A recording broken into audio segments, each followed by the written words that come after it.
Olá, hoje vamos falar um pouco sobre a força. Força é um conceito da física newtoniana utilizado desde a antiguidade clássica, que explica a expressão exercida sobre tal objeto ou ainda as alterações da quantidade de movimento de um determinado corpo.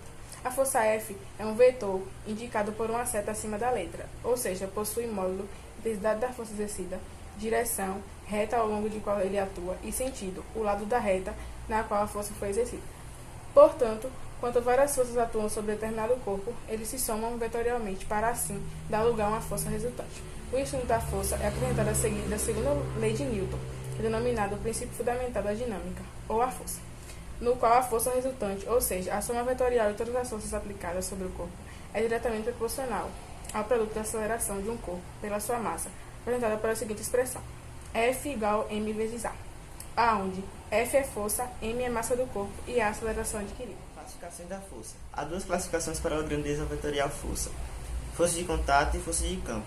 Força de contato é aquela que age sobre os corpos somente na medida que quem aplica a força e está necessariamente em contato com os corpos.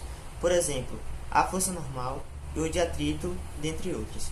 Força de campo é aquelas que agem sobre os corpos, sendo que o corpo que exerce a força não se encontra em contato com os outros. Por exemplo, a força-peso, força magnética, dentre outras.